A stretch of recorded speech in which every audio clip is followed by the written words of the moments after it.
First India के खास कार्यक्रम आमने सामने में आपका स्वागत है। पक गई है आदतें, बातों से सर होगी नहीं, कोई हंगामा करो ऐसे गुजर होगी नहीं। जयपुर नगर निगम का पिछला 4.5 साल का कार्यकाल कुछ हंगामे से ही गुजरा है और इस हंगामे के सेंटर में रही हैं जयपुर के प्रथम नागरिक मेयर ज्योति खंडेलवाल। आज हमारे इस खास कार्यक्रम में आज हमारे सामने है जयपुर की प्रथम नागरिक ज्योति खंडेलवाल।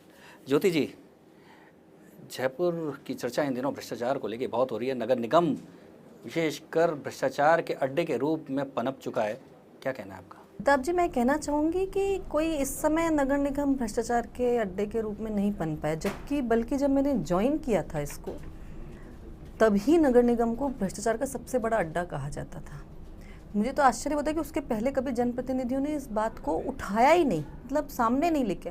लेकिन मैंने जब इस सिस्टम को देखा और मुझे जब इस सिस्टम में खामियां नज़र आईं तो मुझे लगा कि ये जनप्रतिनिधि की सबसे बड़ी जिम्मेदारी है कि वो सिस्टम की इन खामियों को दूर करे और इनके खिलाफ आवाज़ उठाए, जो आवाज़ जनता नहीं उठा सकती, क्योंकि जनता को रोज़ वहाँ काम पड़ते हैं। उनको डर रहता है कि हम इस आवाज़ को उठाएंगे तो हमारे रोज़मर्रा के काम होने बंद हो जाएंगे। तो आपको उनकी आवाज़ उठानी ही होती है, एक जनप्रतिनिधि की जिम्मेदारी होती है, और मैंने यही किया। जयपुर की आप चौथी पाँचवीं मेयर हैं और इतने आपसे पहले भी मेयर हो गए, क्या कारण लगता है कि कभी किसी मेयर ने इस तरह से जिहाद नहीं छेड़ा और आप तो बिल्कुल जिहादी बनकर एकदम हरावल दस्ता बनकर लश्कर तैयबा बन गई हैं नगर निगम के अधिकारियों के लिए? मेरे ख्याल से इसके दो कारण हो सकते हैं। एक तो शायद इनडायरेक्ट इलेक्शन, कहीं ना कहीं पार्षदों का दबाव जो है वो मेयर्स पे रहा हो। मुझे सीधे जनता ने जो चुना वो जनता के प्रति आपकी जिम्मेदारी को बहुत ज़्यादा बढ़ा देता है। जब जनता आपको सीधे वोट करती है, वो सीधे आपसे अपेक्षाएं रखती है और सीधे आपसे सवाल भी करती है, वो जिम्मेदार मानती है आपको, क्योंकि उन्होंने आपको वोट दिया होता है। तो डायरेक्ट इलेक्शन एक बहुत बड़ी बात थी जिसने मुझे इस बात के लिए बहुत। यानी आपका कहना है कि जो पहले मेयर थे वो पार्षदों के दबाव में कुछ भी बोलते नहीं थे, कार्रवाई नहीं करते थे? आपकी खुद की कार्यशैली तो है ही कि आप सिस्टम में कितना चेंज करना चाहते हैं, क्या आपकी सोच है, उसमें आपकी क्या मंशा निकल करके आती है कि आप उस सिस्टम को जैसे चल रहा है वैसे ही चलाने देना चाहते हैं, चाहे उसमें जनता को राहत मिल रही हो या नहीं मिल रही हो, या उस सिस्टम में अगर कहीं कमी है तो उसको बोलना चाहते हैं। ज्योति जी, बड़ा सवाल उठता है क्योंकि चर्चाएं बहुत होती है लंबे समय से, जब से आप मेयर बनी है लगभग चर्चा यही है कि आप में और अधिकारियों के बीच में बड़ा संघर्ष होता है, लेकिन किस तरह का भ्रष्टाचार है ये? हम 4000 के लगभग अस्थायी कर्मचारी लगाएं और फील्ड पर अगर हम देखें तो 1500 से 2000 के आसपास ही काम कर रहे हों। इतने हैं क्या 1500 2000, या ये भी आप कुछ ज़्यादा आंकड़ा बता रही हैं? देखिए, अब ये सच्चाई तो सामने आनी चाहिए थी जनता की, मैं तो यूँ कहना चाहिए, क्योंकि मैंने तो इस मामले में भी एक नोटशीट निकाली थी कि एक बार जो हमारे लिए निगम के लिए अस्थायी रूप से ही भले काम कर रहे हों, उन कर्मचारियों को एक बार रामलीला मैदान में इकट्ठा करना चाहिए, एक बार बुलाना चाहिए, उनकी भी प्रॉब्लम्स भी सुनना चाहिए। बिल्कुल, अपने को उनकी बात भी सुननी चाहिए कि क्या उनको दिक्कतें आ रही है, क्या उनको साधन मिल रहे हैं, नहीं मिल रहे हैं, क्या उनको वर्दी मिल रही है, क्या उनको दस्ताने मिल रहे हैं, क्या उनको बूट मिल रहे हैं, क्या उनको पंजा मिल रहा है, क्या उनको झाड़ू मिल रही है। हम सुने तो सही, वो व्यक्ति कैसे काम करेगा, क्या उसको वो सुविधाएं मिल रही हैं जो उसको मिलनी चाहिए? पर कभी सामने नहीं आए। मैंने जब इसकी नोटशीट सीईओ को भेजी तो उनके द्वारा ये बिल्कुल कार्रवाई नहीं की गई। और जब ये सब चीज़ें जब सामने ईएसआई पीएफ का आप जानते हैं इतना बड़ा मुद्दा निकल कर के आया, जिसमें 1 से 1.5 करोड़ रुपए महीना हम एक ठेकेदार जी, इसमें कितनी सच्चाई है? ऐसे कहते हैं कि हाजिरी तो पार्षद देते हैं और हर 2 व्यक्ति की हाजिरी पार्षद के खाते में चली जाती है। जिस तरीके से अधिकारी, ठेकेदार और जनप्रतिनिधि, तीनों का नाम मैं यहाँ पे लेना, वो एक तरफ हो गए और इस जो भ्रष्टाचार आपको ऑन डॉक्यूमेंट दिख रहा था उसमें भी आप उस ठेकेदार को बचाने के लिए अगर उस मुहिम में शामिल हो गए तो निश्चित रूप से आपकी जो भूमिका है उस पर क्वेश्चन मार्क खड़ा होता है। आपके 4.5 साल के कार्यकाल में 8 सीओ बदल गए, अब 9वें का इंतजार हो रहा है, क्या है ऐसा, क्यों कि सीओ से आपकी कभी नहीं पट पाती? देखिए, मैं एक बात आपको इसमें कहना चाहूँगी, इसमें 2 बातें हैं अलग अलग। पहली बात तो ये बात बिल्कुल गलत है कि मेरी सीओ से नहीं बनी। दूसरी बात ये है कि मेरे को अधिकारियों से समन्वय स्थापित करने के लिए आई थी? नहीं, मैं जनता की आवाज़ उठाने के लिए आई थी, जो मैंने उठाई। जी, आपने नाना पाटेकर की अब तक 56 पिक्चर देखी है? नहीं। ज्योति जी, आपको भी नाना पाटेकर कहते हैं कि आप भी अब तक 8 हो चुके हैं, अब निशाना 9वें पर है, ऐसे कहते हैं। मैं कहूँगी कि मेरी कभी किसी अधिकारी से कोई व्यक्तिगत कोई बात नहीं रही। मेरी हमेशा इस सिस्टम के खिलाफ लड़ाई है, जो सिस्टम जनता को परेशान करता है। आप खुद कह रहे हैं कि नगर निगम में कोई व्यक्ति जाए और वो बिना परेशान हुए वहाँ नहीं लौट सकता, या बिना उसकी परेशानी के उसके काम नहीं हो सकते। कई बार तो यहाँ तक कह दिया जाता है कि बिना लेन देन के उसका काम नहीं हो सकता। तो क्या इस छवि को सुधारना जनप्रतिनिधि की जिम्मेदारी नहीं है? क्या मेयर की, पार्षद की जिम्मेदारी नहीं है कि वो इस छवि को सुधारे? ये सिस्टम में अगर चला आ रहा है तो इसको ख़त्म करने की कोशिश करे।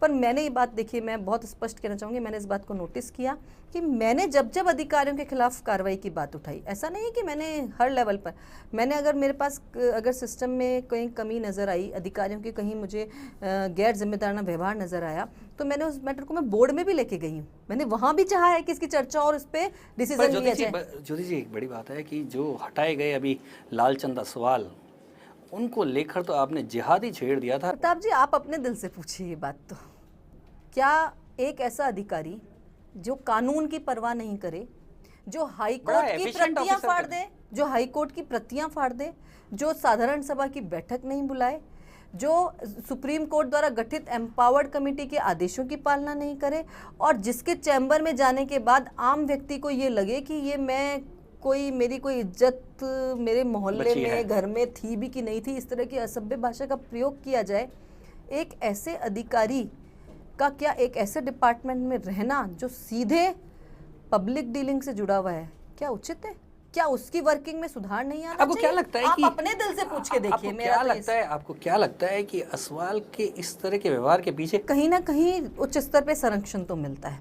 क्योंकि मैंने भी जितने मामले उठाए, ऑन डॉक्यूमेंट्स उठाए, और मैंने उसकी शिकायत ACS को भी की, मैंने उसकी शिकायत ACB में की, मैंने उसकी शिकायत माननीय मुख्यमंत्री जी तक भी पहुंचाई, और अगर उसके बावजूद CO से उस बारे में पूछा नहीं जाए, उसका कोई रिप्लाई नहीं मिले, तो कहीं ना कहीं ऐसा लगता है कि उच्च स्तर पे संरक्षण जो है वो मिला हुआ था।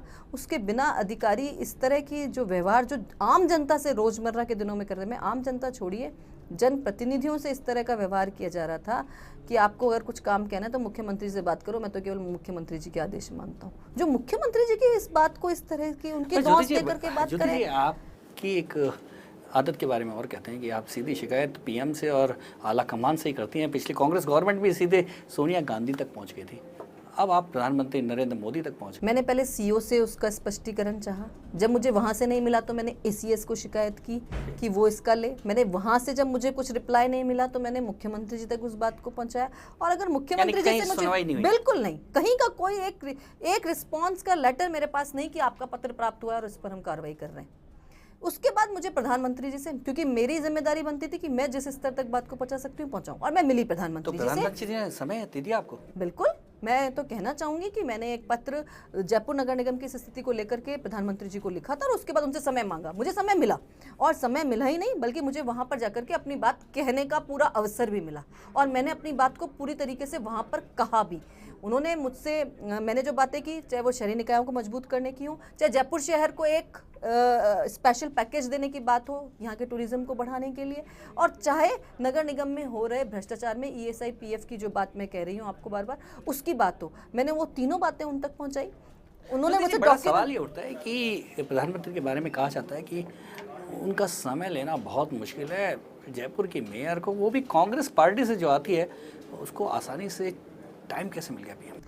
देखिए, ये बात मैं प्रताप जी एक बात यहाँ पर कहना चाहूँगी, मैं जब मुख्यमंत्री बनी थी वसुंधरा राजे जी, तब मैं उनसे भी मिलने के लिए गई थी, तब भी ये बात आई थी कि कांग्रेस की मेयर BJP के मुख्यमंत्री से मिल रही है। मुझे लगता है कि जब व्यक्ति पद पर पहुंच जाता है, एज ए मेयर भी मैं कहना चाहूँगी, तब आप कांग्रेस BJP नहीं होते हो। ऐसे जब आप मुख्यमंत्री बन जाते हो, तब आप कांग्रेस BJP नहीं होते हो, आपकी लड़ाई पहले तक हो सकती है। आप तो नहीं सोचते, लेकिन प्रधानमंत्री ने शायद सोचा होगा। उन्होंने एज ए प्रधानमंत्री उन्होंने मुझे एज ए मेयर बुलाया, और मैंने एज ए मेयर जो जयपुर की जनता के विषय में मुझे उनसे बात करनी चाहिए, वो मैंने एज ए प्रधानमंत्री उनसे बात की। क्या सलाह दी? क्योंकि उनके बारे में भी कहते हैं कि वो भ्रष्टाचार को लेकर काफ़ी संघर्ष कर रहे हैं। उन्होंने मुझे कहा कि क्या तुम जो बातें बोल रही हो उसके कोई डॉक्यूमेंट लाई हो अपने साथ, क्या तुम्हारे पास कोई तथ्य है इस सब बातों के? और मैंने वो तथ्य उन तक पहुँचाए हैं।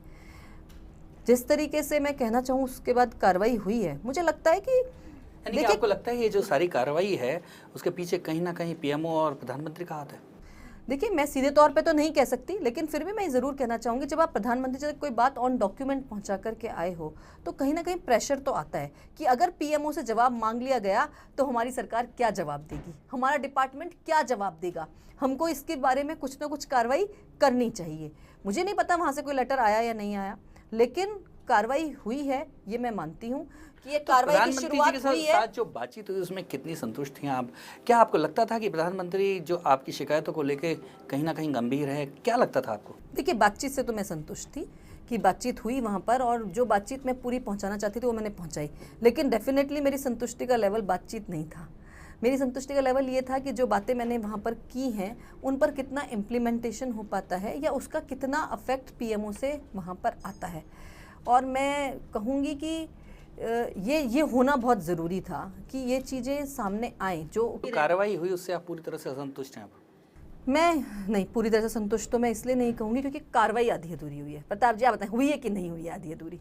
जो कार्रवाई गेट के बाहर हुई है, घर के बाहर हुई है, क्या वो कार्रवाई घर के अंदर नहीं हो सकती थी? होनी चाहिए थी। लगता है कि आपको किसी को बचाने के लिए जानबूझ के बाहर मैं कहना चाहूँगी, बहुत सारे आ रही है कि नहीं एसीबी ने अपने हिसाब से कार्रवाई की, बाहर की। चलिए, अगर अपन मान भी लें बाहर कार्रवाई की, तो जब उस व्यक्ति ने स्टेटमेंट दे दिया कि मैं ये पैसे, और आपके पास पैसे आ गए एसीबी के पास और उनके पास फाइलें मिल गई उनको, और उस व्यक्ति ने स्टेटमेंट दे दिया कि मैं असवाल के घर पर उनको पैसे देने के लिए जा रहा था, तो उसके बाद भी एसीबी अंदर जा सकती थी। और मैं ये मानती हूँ कि वहां पर जाने के बाद जरूर कुछ और बड़े खुलासे होते, कुछ और फाइलें वहां पे मिलती, दस्तावेज वहां पे मिलते। उसको मैं मानती हूँ कि ये कार्रवाई निश्चित रूप से इसमें अभी और ज़्यादा सख्त जांच की गुंजाइश है, और इसीलिए मैंने प्रधानमंत्री जी से भी इस बात की रिक्वेस्ट की है कि इस पूरे प्रकरण की सीबीआई से जांच हो, जिससे कि जो सच्चाई है वो सामने आ जाए। बल्कि मैं कहूँगी, उस दिन अगर वो उनके कहने पे असवाल जी के घर जाती और बाय द वे वहाँ पे कुछ नहीं मिलता, तो ये भी एक अच्छी बात आती कि कम से कम वो तो इसमें लिप्त नहीं है। आपका कहना है कि एसीबी की इस सारी कार्रवाई से आप पूरी तरह से संतुष्ट नहीं, और आपका मानना है कि कहीं ना कहीं एसीबी बचाने का प्रयास कर रही है, इसलिए सीबीआई की डिमांड कर रही है? मैं निश्चित रूप से चाहती हूँ इस प्रकरण की सीबीआई से जांच हो। क्यों लगता है कि आपको एसीबी पे विश्वास नहीं है, जबकि इतनी बड़ी कार्रवाई? नहीं, देखिए, मैं ये तो नहीं कह रही हूँ एसीबी पे विश्वास नहीं। एसीबी ने कार्रवाई की है, एक अच्छी शुरुआत की है, लेकिन जब आपने शुरुआत ही की है तो फिर उसको पूरा ही अंजाम तक पहुंचाना चाहिए, जांच पूरी ढंग से हो। क्योंकि मैं ये चाहती हूँ कि निगम में जो ये भ्रष्टाचार है, ये कहीं ना कहीं कुछ निकल करके आ जाए और फिर दब जाए, ऐसा ना हो। जब ये निकल करके सामने आया है और कार्रवाई की शुरू हुई, तो ढंग से ही इसमें जो है पूरी जांच होकर के और इस प्रकरण में एक साफ सुथरा निगम से निकल करके सामने। एक बड़ा सवाल है, क्योंकि आप इसी तरह की कार्रवाई को लेकर, इसी तरह की शिकायत को लेकर, भ्रष्टाचार को लेकर सोनिया गांधी से भी मिली थी। 74th अमेंडमेंट जो लागू होना चाहिए, जिसकी राजस्थान में कमी है, ये पहले कांग्रेस सरकार में भी थी और बीजेपी सरकार में भी, आज भी उस कमी को सुधारा नहीं गया, बल्कि इनडायरेक्ट इलेक्शन शुरू करके और कमज़ोर करने की कोशिश की जा रही है। तो मैंने इसकी जानकारी निश्चित रूप से सोनिया गांधी जी तक भी पहुंचाई थी, और मैं ये भी मानती हूँ कि जो अपेक्षित कार्रवाई जो होनी चाहिए थी वो नहीं हुई। लेकिन क्या लगता है कि इस भ्रष्टाचार में स्वायत्ता और दे दी जाए तो ये तो बिल्कुल भ्रष्टाचार के गढ़ बन जाएंगे, ऐसा नहीं लगता? नहीं, मैं नहीं मानती इस बात को। जब जिम्मेदारी दी जाती है और मॉनिटरिंग आप रखें, वो एक अलग इशू है, लेकिन आप स्वायत्ता से काम ही ना करने दें, या वहाँ पे जो एक भावना थी 74th अमेंडमेंट की कि जनता की भावनाएं इसमें शामिल हो, इसलिए यहाँ पे चुनाव हुए। अधिकारी आपको संतुष्ट नहीं कर पाई, तो क्या नरेंद्र मोदी से अपेक्षा है कि वो संतुष्ट कर पाएंगे आपकी जो स्वायत्ता की जो डिमांड है उसको पूरी? देखिए, मैं तो कहना चाहूँगी कि जब प्रधानमंत्री बनते हैं तो निश्चित रूप से आप जन भावनाओं के साथ प्रधानमंत्री बन करके आए। एक खुला आपको मैंडेट, एक बहुत बड़ा मैंडेट आपको सरकार ने दी। दीजिए, आप आज जयपुर की नहीं, राजस्थान की एक तेज तर्रार महिला नेता के रूप में उभर के आएंगे। आपने जिस 4.5 साल के संघर्ष में, लेकिन शुरुआत एक बिल्कुल गृहिणी से की थी, इस पर हम बात करेंगे। अभी लेते हैं एक छोटा सा ब्रेक।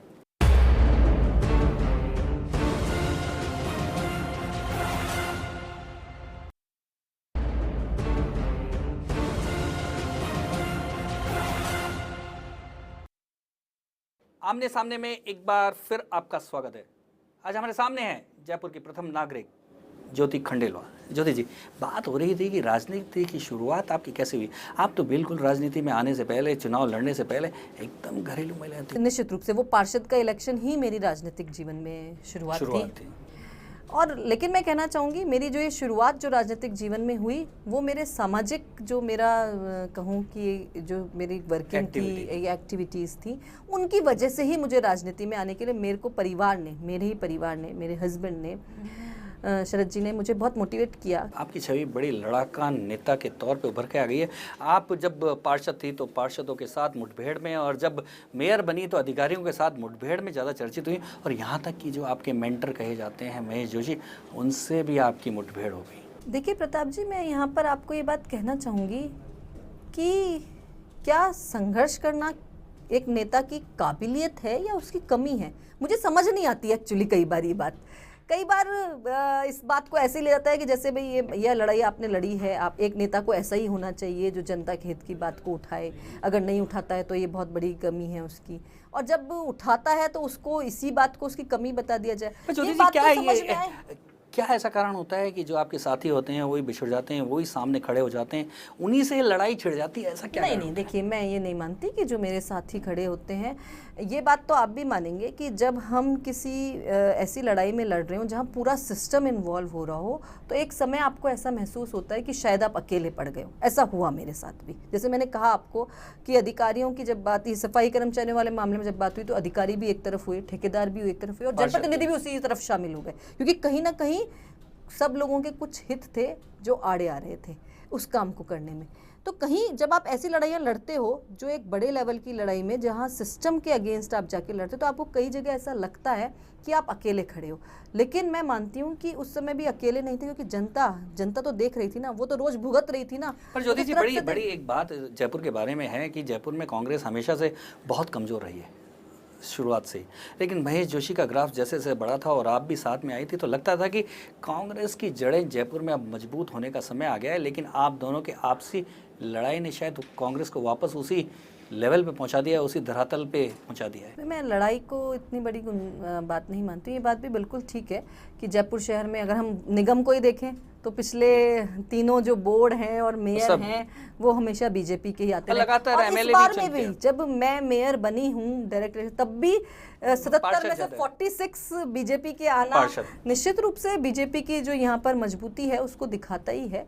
लेकिन मैं इस चीज़ को भी मानती हूँ कि ऐसा नहीं है। लोग इस बात को भी बहुत विश्वास के साथ कहते हैं कि जयपुर शहर का विकास जो है वो कांग्रेस की देन है। भ्रष्टाचार का मुद्दा था या निगम में अधिकार का मुद्दा था जिसके कारण आपकी सांसद, तत्कालीन सांसद महेश जोशी से मुठभेड़ हुई? भ्रष्टाचार के मुद्दे पे जब आप लड़ाई लड़ते हो ना, तो जनप्रतिनिधि में सांसद भी शामिल होते हैं। जब मैं सामने आ जाते हैं तब आपको लगता है कि धीरे धीरे पर्दे के पीछे से निकल कर आते हैं सब सामने। लेकिन तो आपको पता नहीं था कि पर्दे के पीछे कौन कौन है, नहीं तो आप भी शायद नहीं लड़ती। ये मुझे पता, मैं जैसे पता चल गया मेरी लड़ाई और मजबूत होती गई, मेरी दृढ़ इच्छा शक्ति और बढ़ती गई। ज्योति जी, एक और बड़ा सवाल कि पर्दे के पीछे से कई लोगों को तो आपकी इस लड़ाई ने, जिहाद ने बाहर निकाल दिया, और कौन कौन है इस पर्दे के पीछे, क्या और भी नाम है? देखिए, मैं तो मेरे को नहीं पता पर्दे के पीछे कौन है, मेरे को नहीं पता पर्दे के सामने कौन आ रहा है। मैं तो ये चाहती हूँ कि जो बात तथ्यों पे उठाई जाए, जिस बात, मेरे लिए मुद्दा इम्पॉर्टेंट है, मेरे लिए व्यक्ति कभी इम्पॉर्टेंट नहीं रहा कि मेरी किसी सीईओ से व्यक्तिगत किसी भी बात पे लड़ाई हुई हो। मेरी किसी भी अगर हर सीईओ ये आप पे आरोप लगाते रहे कि वो कोई ना कोई व्यक्तिगत मुद्दे को लेकर। सर, बहुत आरोप लगाना बहुत आसान काम होता है। मेरे खिलाफ तो 32 प्रकरणों की जांच हुई। उस जांच में मुझे आप उस लोकल फॉर ऑडिट की रिपोर्ट को उठा करके देखिए, उसमें क्लीन चिट मिली। हर उस प्रकरण में लिखा गया है कि महापौर द्वारा कोई अनियमितता नहीं की जाना प्रतीत हो रहा है, महापौर द्वारा इस प्रकरण में कोई भ्रष्टाचार नहीं किया गया, जबकि कहीं कहीं उस प्रकरण में खामियां नजर आई जो अधिकारियों द्वारा की गई थी। मुझे तो जांच हुई मेरे प्रकरण की। अगर आपको लगता है कि मैं कुछ व्यक्तिगत तो मुझे बताएं। ज्योति जी, ऐसा क्या 4.5 साल में एक भी अधिकारी ऐसा नहीं मिला जो ईमानदार हो, जो नगर निगम की तरक्की चाहता हो, जो जयपुर की तरक्की चाहता हो? नहीं, मैंने तो नहीं कहा आपको। मैंने फिर कहा कि ये बातें तो मैं कहूंगी शायद मीडिया का भी बहुत बड़ा कि सारे के सारे सीईओ मेरे कहने से हटाए जाते रहे, ऐसा बिल्कुल नहीं था। अच्छे अधिकारियों के मैंने आपको नाम भी लिए। ज्योति जी, इस बात में कितनी सच्चाई है कि अफसर कहते हैं कि आप अपने घर का गुस्सा बाहर उतार देती हैं, अफसरों पे उतार देती हैं? सर, अब मैं कहूँ ना कि इस तरह के आरोपों का तो मेरे पास, अब आप जैसे अभी आपने कहा कि मेरी व्यक्तिगत लड़ाई थी, ये तो मेरे ऊपर व्यक्तिगत आरोप है। और ऐसे ही व्यक्तिगत आप मुद्दे की लड़ाई बताइए। मेरे को निगम में, मैं बहुत दावे के साथ कह सकती हूँ, एक भी अधिकारी ये नहीं कह सकता कि मैंने उसे ये कहा हो कि ये काम गलत सही मत देखो, मैं कह रही हूँ इसलिए कर दो। जब आप मेयर बनी तो कांग्रेस की सरकार थी और अब बीजेपी की सरकार आ चुकी है। भ्रष्टाचार पहले ज़्यादा था या सरकार बदलने के बाद ज़्यादा बढ़ा है? देखिए, मैं नहीं मानती कि कोई नापा जा सकता है। मैं तो बहुत साफ ये बात कही भी है, कई बार कही है। अधिकारी को नहीं फर्क पड़ता किसकी गवर्नमेंट है। जो भ्रष्ट अधिकारी खाने होता लगता है है। वो भ्रष्ट अधिकारी होता है। वो चाहे कांग्रेस हो चाहे बीजेपी हो, दोनों तरफ की पार्टियों के कुछ नेताओं को पटा के रखता है, मैं कहूँ एक तरह से, या कहीं ना कहीं फीडिंग करता है। हाँ, कुछ उसके अपने जो संबंध हैं या जो भी आप कहना चाहें, दोनों तरफ के अधिकारियों को, उनको कोई फर्क नहीं पड़ता किसकी गवर्नमेंट जा रही है किसकी गवर्नमेंट आ रही है। न तो उनको 5 साल बाद जनता को जवाब देना है, वो तो 50 साल की नौकरी लेकर के आए हैं, उनको कोई फर्क ही नहीं पड़ता जनता यानी क्या सोच रही है, सरकार क्या नहीं बदलने से इसका कोई भ्रष्ट अधिकारियों पे कोई फर्क नहीं पड़ता। दोनों तरफ के नेताओं को, वो कुछ नेताओं को वो अपने उसमें रखते हैं, और जो वो नेता है वो उनको दोनों तरफ की पार्टियों के संरक्षण देते रहते हैं, जिससे कि भ्रष्टाचार जो है वो बढ़ता है। इसलिए मैं कहना चलिए चाहूँगी, जी, आप पार्षद भी रहीं और फिर बाद में मेयर भी बनी, लंबा तजुर्बा हो गया निर्माण में, बाकी में कितना % चलता है ये कमीशन का खेल? क्योंकि आमतौर पे कहा जाता है कि स्वायत्त शासित संस्थाओं में कमीशन के खेल ने ही सब कुछ बिगाड़ रखा है। प्रताप जी, मुझे नहीं पता निर्माण में तो कितना % चलता है, क्या चलता है, लेकिन कमीशन खोरी है ये बात तो अब नीचे से एसीबी की ऊपर इस तक। कार्रवाई तक से साबित हो चुकी है। क्योंकि जिस तरीके से पुरुषोत्तम जेसवानी जी की जो ये कार्रवाई हुई है, और उन्होंने जिस तरह से बताया है कि मैं इतनी फाइलें लेके जा रहा था, इतने का वर्क था, और इतना मैंने जो है इतना कमीशन मैं सीए को देने जा रहा था, इट मीन्स कि ये लेवल जो है वो हर लेवल तक कहीं ना कहीं % वाइज बढ़ा हुआ है। ज्योति जी, क्या आपको लगता नहीं है कि आपका ये जो मेयर का कार्यकाल है वो ऐसे ही चला गया, क्योंकि कोई उपलब्धि आप भ्रष्टाचार तक को अंकुश नहीं लगा सकी और भ्रष्टाचार को कम नहीं कर सकी, खत्म नहीं कर सकी, केवल लड़ाई करते करते भ्रष्टाचार के खिलाफ पूरा टाइम गुजर गया? नहीं, मैं बिल्कुल नहीं मानती। इन सब लड़ाई के साथ साथ हमने नगर निगम में काम भी किए हैं। आप देखेंगे 12,000 मकान संजय नगर भट्टा बस्ती के बनने थे, जिसका काम बिल्कुल चल रहा है। फर्स्ट बिना फेज कमीशन पूरा के हो बना गया फर्स्ट फेज पूरा वो हो बिना गया। कमीशन के बने, या देखिए, वहाँ भी कोई मैंने- कमीशन खोरी है? देखिए, जिस तरह का सिस्टम चल रहा है वहाँ उसमें भी। मैं ये तो नहीं कह सकती बहुत दावे के साथ, उसकी छतें तो टिक लेकिन जाएगी। मैंने बहुत ये प्रयास किया है कि वो अच्छी क्वालिटी का जो काम है वो वहाँ पर हो सके। अगर बोर्ड का पूरा सहयोग मुझे मिला होता तो निश्चित रूप से और भी ऐसे काम थे जो हम नगर निगम में मूलभूत जो चेंज कर सकते थे। जैसे मैं कहना चाहूँ, हमारे यहाँ ऑक्शन होता है, या मैंने रोड हिस्ट्री की बात कही कि रोड हिस्ट्री बननी चाहिए, जिसमें आपको पता हो कि सड़क कब बनी है, कितने टाइम तक इस ठेकेदार की लायबिलिटी है। जो मैंने अधिकारियों से कई बार चाहा कि ये रोड हिस्ट्री बने, पर वो नहीं बन पाई। ज्योति जी, फिर वही सवाल, लालचंद असवाल का बड़ा सवाल, कि कहाँ तक आप अपनी लड़ाई को ले जाएंगी, कहाँ तक ये जिहाद जारी रहेगी, क्या किस मोड़ पे आके ये लड़ाई रुकेगी? देखिए, आप इसमें तो मैं ये कहना चाहूँगी कि लड़ाई तो इस प्रकरण की पूरी जांच हो जाए। मैंने तो इसीलिए सीबीआई से जांच की मांग की है। इस प्रकरण की पूरी जांच हो जाए, सीबीआई जांच में जो बात है स्पष्ट रूप से सबके सामने आ जाएगी। अगर अधिकारी दोषी है तो उस पर कार्रवाई हो, मेरी बात खत्म हो जाएगी। पर आपका कहना है कि अधिकारियों को राजनेताओं का सपोर्ट रहता है। प्रताप जी, मेरी आदत में नहीं है ये कि मैं बिना तथ्यों के किसी पे आरोप लगाऊं। आरोप लगाना मेरी मंशा कभी नहीं रही है, लेकिन जो बात ऑन डॉक्यूमेंट हो मैं उसी बात को कह सकती हूँ। आपके साथ 8 सीओ ने काम किया, सबसे भ्रष्ट किसे मानती हैं? देखिए, अभी तो अगर हम देखें तो ये जो कार्रवाई हुई है, तो डेफिनेटली जो कार्रवाई होगी और उसमें जब जांच में बातें सामने आएंगी तो आपको सीओज की जो परतें हैं वो भी अपने आप सारी आपको पिछले- खुलेंगी। मैं तो इसीलिए चाहती हूँ कि ये बार बार ये जो जांचें हैं, क्योंकि मैंने तो देखिए करवाया है। मैंने लोकनाथ सोनी जी के खिलाफ भी एसीडी में जो है जिस तरह से उनकी अनियमितता थी, मैंने मामला दर्ज करवाया। इसीलिए मैं चाहती हूँ इस प्रकरण की पूरी जांच हो, तब आपके सामने जब इससे सामने जाएगी कितने इन्वॉल्व हैं इस भ्रष्टाचार के मामलों में? कितने इन्वॉल्व हैं मुझे मैं बताऊं, मैं सीधे तौर पे तो नहीं कह सकती, लेकिन जब जब मैंने अधिकारियों के खिलाफ आवाज उठाई, जब जब आप उठा के देखिएगा पूरा रिकॉर्ड पिछले 4.5 साल का, तब तब वो पार्षद जो है ना वो जागे और उनको मेयर का भ्रष्टाचार याद आता था, आरोप लगाना याद आता था। तब लगता है कि आप अधिकारियों को बचाने के लिए मेयर पे आरोप लगा रहे हैं जिससे कि मुद्दे से भटक जाएं और कार्रवाई नहीं हो। या जब जब मैं बोर्ड मीटिंग में किसी मुद्दे के खिलाफ भ्रष्टाचार के कोई मामले को बोर्ड मीटिंग में लेके गई तो तब तब उस पर चर्चा नहीं हुई, तब तक केवल वहां पर हंगामा हुआ। तो इसलिए लगता है मुझे कि क्या आप बचाने की कोशिश कर रहे हैं? यानी कि क्योंकि नगर निगम में बचाने में तो मैं कहना चाहूंगी कि कहीं ना कहीं हमारे जनप्रतिनिधियों का इन्वॉल्वमेंट। नगर निगम में आप अकेले इस भ्रष्टाचार के खिलाफ लड़ाई लड़ी, क्या सफल हो पाएंगी? क्योंकि इतना बड़ा नक्कार खाना, उसमें आपकी तूती की आवाज़, क्या ये एक नगाड़े की आवाज़ बन पाएगी? बनी कि नहीं बनी प्रताप जी? कार्रवाई हुई कि नहीं हुई? जो बात मैं कह रही थी, मैं तो आपसे ही पूछना चाहूंगी, जो बात मैं कह रही थी कि निगम में इस तरह का खेल चल रहा है, कमीशन खोरी का खेल चल रहा है, भ्रष्टाचार यहाँ पे चल रहा है, वित्तीय अनियमितताएं यहाँ हो रही हैं, ये बात मैं अकेली ही कहती थी। लेकिन आज जब कार्रवाई हुई तो सच्चाई जनता के इसका सामने क्या है और जनता आपके भरोसा करे, क्योंकि आजकल राजनेताओं पे कोई भरोसा नहीं है कि आप भी अपनी लड़ाई आधे रास्ते में ही छोड़कर अलग हो जाएंगे। ये भी मैं प्रताप जी आपसे ही पूछना चाहूंगी, मेरे तो पिछला 4.5 साल तो आप सबके सामने ही है, जो कुछ है सब सामने है, और मुझे किस मुद्दे पर, मैं तो पूछ, आप याद करिए किस मुद्दे पर मुझे लड़ाई लड़ते हुए आपने बैक होते हुए देखा है। मैं तो अपनी सरकार हुई तब भी मैंने किसी भी हालत में बैक नहीं होंगे, सवाल ही नहीं उठता, भले ही बीजेपी की सरकार से टकराना पड़े। हाँ बिल्कुल, जब मेरे पर तो ये आरोप है कि मैं अपनी सरकार से टकराई हूँ, तो बीजेपी की सरकार से टकराने में तो क्या दिक्कत है, वहां तो टकराहट ही है, वहाँ तो अगर आप नहीं चाहेंगे तो भी टकराहट है, तो मुझे क्या दिक्कत है। लेकिन मैं बिल्कुल दृढ़ संकल्पित हूँ इस मामले में कि मैंने जो मुहिम छेड़ी है वो निश्चित रूप से अंजाम तक पहुँचेगी, और मुझे विश्वास भी है प्रताप जी, मुझे केवल मैं लड़ूंगी ही नहीं, विश्वास है, मुझे विश्वास है कि ये लड़ाई जरूर अंजाम तक पहुँचेगी, अंजाम पर पहुँचेगी लड़ाई, जनता को जो चाहिए वो जरूर मिलेगा। आज मेरा साथ दो, वैसे मुझे मालूम है, पत्थरों में चीख हरगिज कारगर होगी नहीं। ज्योति जी अकेली नगर निगम के इन पत्थरों की दीवारों में चीख रही हैं, लेकिन जनता को मालूम है राजनेताओं के तौर तरीके, जनता राजनेताओं पे सीधे विश्वास नहीं करती, और निश्चित तौर पे ज्योति जी को भी तोलेगी आने वाले दिनों में।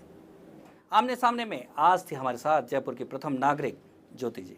अगले हफ्ते फिर मिलेंगे एक और हस्ती के साथ।